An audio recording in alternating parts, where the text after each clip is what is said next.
Hola, buenos días chicos, ¿cómo están? Espero se encuentren en perfecto estado. Ok, en la clase pasada estuvimos hablando acerca de la épica griega. En esta oportunidad vamos a hablar un poquito acerca del mismo género literario épica, pero en esta oportunidad nos vamos a ir con otra cultura, es decir, la cultura española. Épica española. Esta obra la vamos a analizar a través del poema El mío Cid. Primero que todo vamos a hablar un poquito acerca de esta obra. El Cantar del mío Cid está estructurado en 3 cantos. Un primer canto que habla o que narra sobre el destierro del Cid. El destierro. Ajá. En esta parte nos cuenta de cómo Rodrigo Díaz de Vivar, que es el personaje principal de la obra, es desterrado del reino de Castilla por ciertos inconvenientes que tuvo con el rey. Es decir, el rey le acusa de robo, le acusa de que él se quedó con parte de un botín que le pertenecía a la corona. Ese fue el motivo por el cual el Rodrigo Díaz de Vivar fue desterrado del reino de Castilla.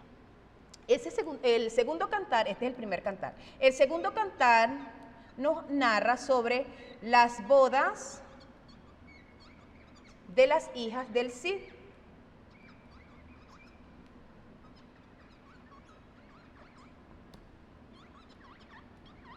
En este cantar nos cuentan cómo él o nos narra las hazañas que tuvo este personaje, las proezas que iba alcanzando al obtener cada una de las victorias en el periodo de la Reconquista.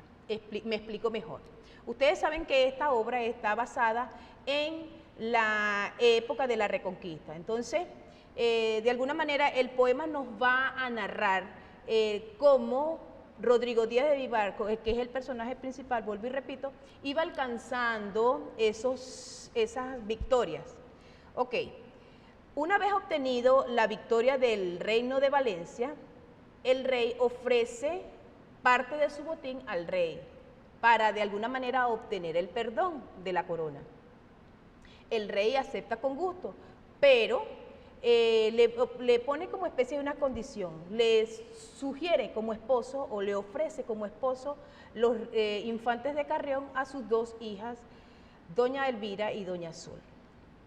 El Cid, por su parte, muy poco, no muy convencido, él acepta, todo con el fin de ser fiel a la corona y de conseguir la gracia de su rey. Una tercera parte de esta obra nos narra sobre las afrentas de Corpe. Afrentas de Corpe. En esta parte del poema se nos narra sobre cómo iba siendo el desenvolvimiento de estos 2 infantes, ¿sí? Mostraron una actitud subversiva, o no subversiva, una actitud bastante cobarde, bastante mezquina, ¿sí? Cosa que al Cid no le caía en gracia y que por supuesto a los vasallos del Cid no le caía en gracia y se burlaban de estos 2 infantes. Estos, al ver que eran la burla o la burla de todos los vasallos del Cid, entonces decidieron cobrar venganza. ¿De qué manera? Llevaron a las hijas del Cid a un territorio bastante desconocido, bastante desierto, y ahí le propiciaron o lo propinaron una golpiza, dejándolas casi moribundas. Al saber esto, el Cid decide pedir justicia ante el rey, y estos fueron obviamente castigados, y las hijas, el capítulo termina con las bodas de las mismas hijas, pero con los infantes de Aragón y de Navarra.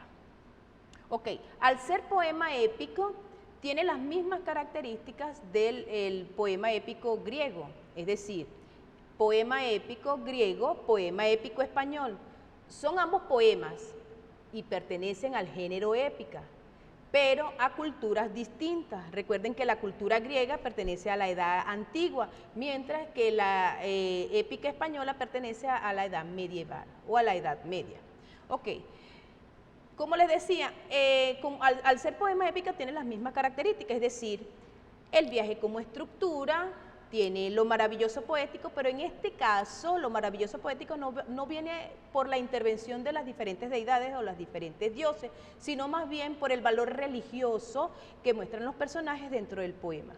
¿Okay? También está presente las formas expresivas, la narración, la descripción y el diálogo, las distintas formas, las formas literarias o recursos literarios que utiliza el autor, ¿sí? Pero además de todas esas rasgos propias de la épica o del poema épico, el poema épico español posee algunos rasgos que son más significativos para la misma. Los mismos son, aquí les voy a hacer como especie de un esquema, aquí la castellanización,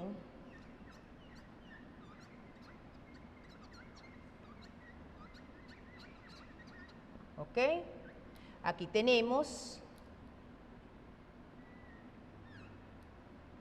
la religiosidad,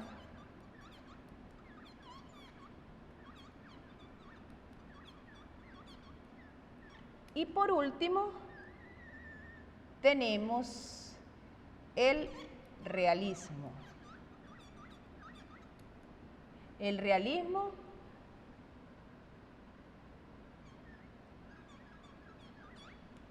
ok, cuando hablamos de la castellanización del poema épico español, hacemos referencia a que el autor toma en cuenta lo que es más que todo la cultura de la época medieval, ¿sí?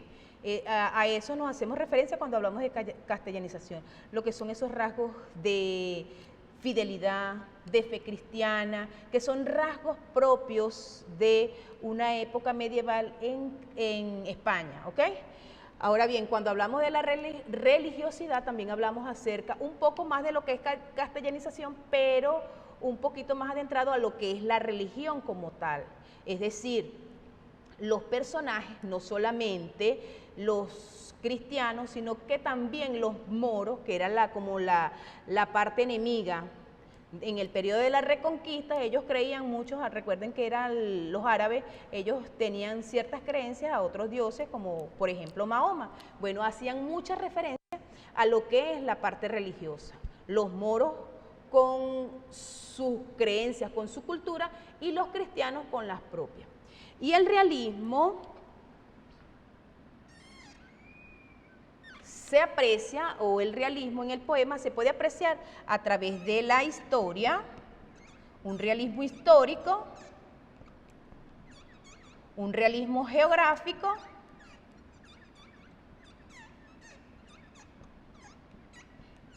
pero también se puede apreciar un realismo humano. Realismo histórico, ¿por qué? Sabemos entonces que el Cantar del Miosi narra ese periodo de reconquista, ¿ok? Cuando los españoles quisieron de nuevo tener de vuelta a su región en su totalidad, entonces se dieron a la tarea de reconquistar el territorio español. Entonces ese es más o menos el realismo histórico que nos narra el poema.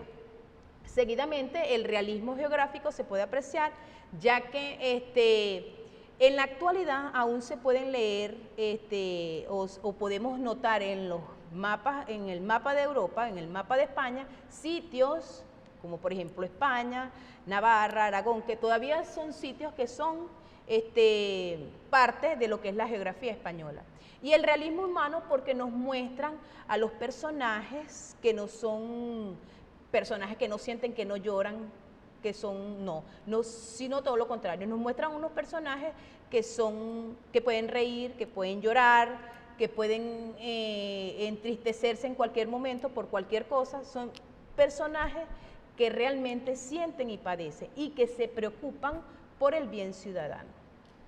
Ok, chicos, entonces esto ha sido todo por el día de hoy. Entonces para la próxima clase van a leer la visión general del Cantar del Miosi y posteriormente les asignaré un fragmento para que cada uno de ellos, para que cada uno de ustedes haga un análisis.